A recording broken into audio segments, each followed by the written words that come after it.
useful. So you have 10 minutes and the floor is yours. Go ahead. Thank you.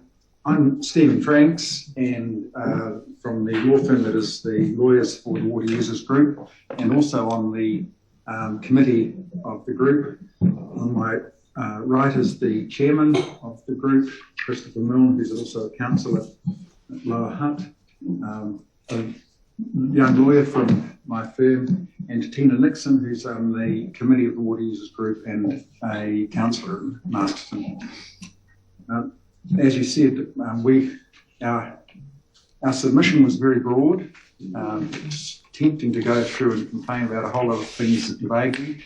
We thought we should take the chance to run through one section as an example of the kinds of problems that the bill throws up in many sections, but also it's a section which has had, as far as we can tell, very little public attention.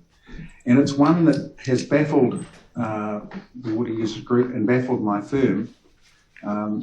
We spent a long time trying to work out what it means, and we thought it would be illustrative for the committee if we led through that.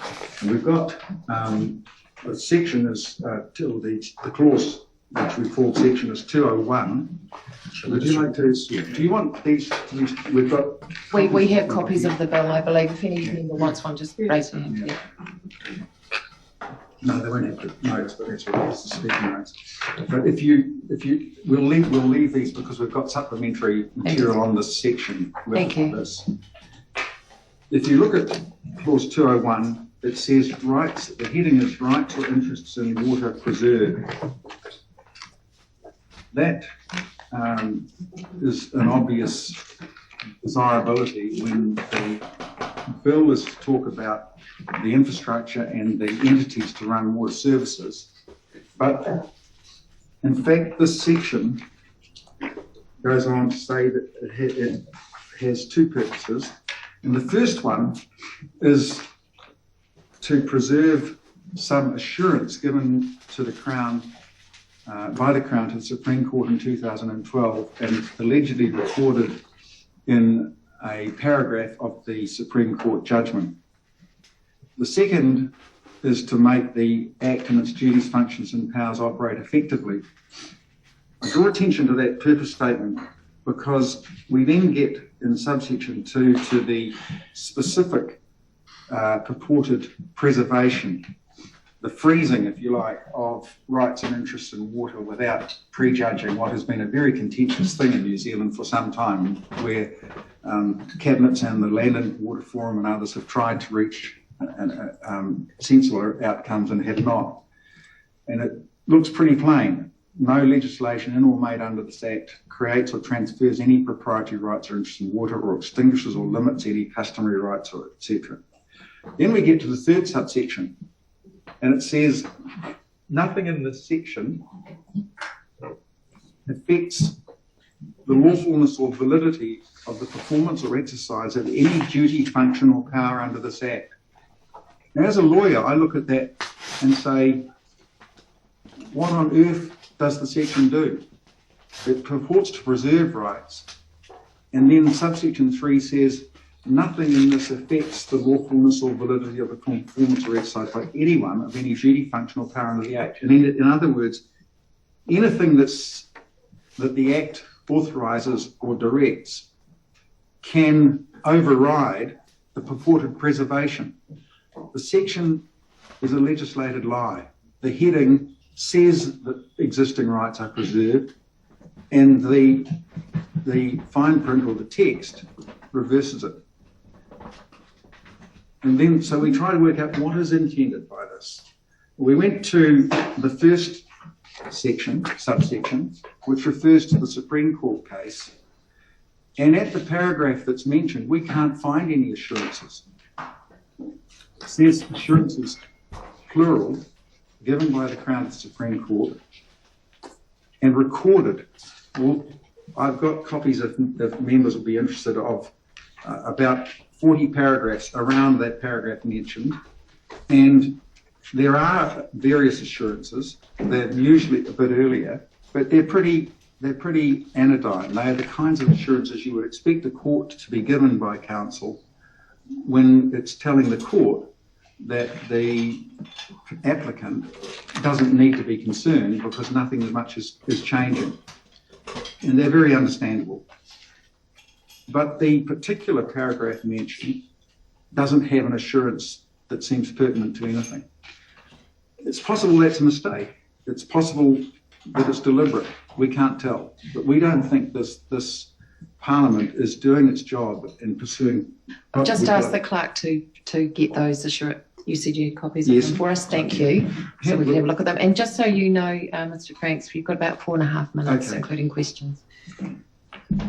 What we think is doing is consistent with other parts of this law, which, as I said, essentially legislate lies. Section 15 legislates that councils own the assets,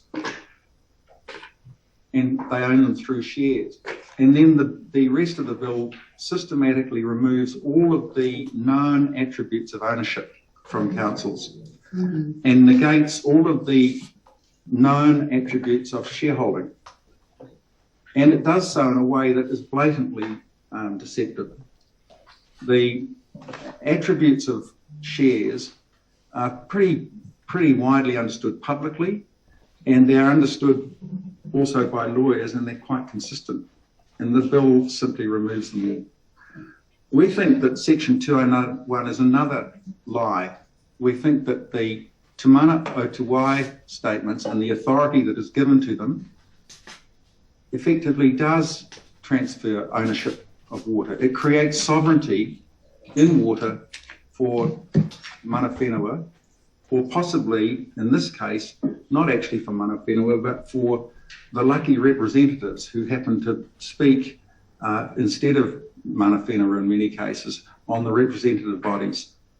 So this bill and Section 201 to us only makes sense if it's seen as a way to disguise and to deliberately disguise the creation, the ending of the uncertainty about who has rights and owns water and the infrastructure, and instead allows the authority of Te Mana o Te Wai statements to settle it, and the court will be required to follow. Thank you for that. We do have a question from Simon Court. We've got about 2.5 minutes. So is that okay? Simon, could you ask your question, please? Thank you, Madam Chair. Thank you, Mr. Franks and Mr. Milne and the other water user group representatives.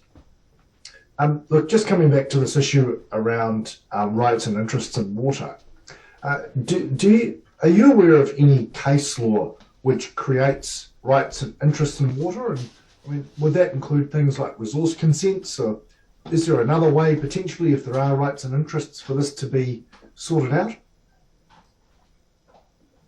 There's a Waitangi Tribunal report in 2019 which makes recommendations, but all of the case law to date has said that no one owns water, or no one owns fresh water or bodies of fresh water that's running. And it's been a fairly carefully preserved position by the courts, even though it's recognised that there are de facto, that our use rights are equivalent to ownership in many cases after you've extracted water. But it's been left unresolved, and this section purports to maintain that position, but in our view, the numerous references to Te Mana o Te Wai statements and what the entities must do in response to them does settle that. It allocates water or the control rights of ownership to the iwi representatives. Thank you. We've got time for one more question. Thank you.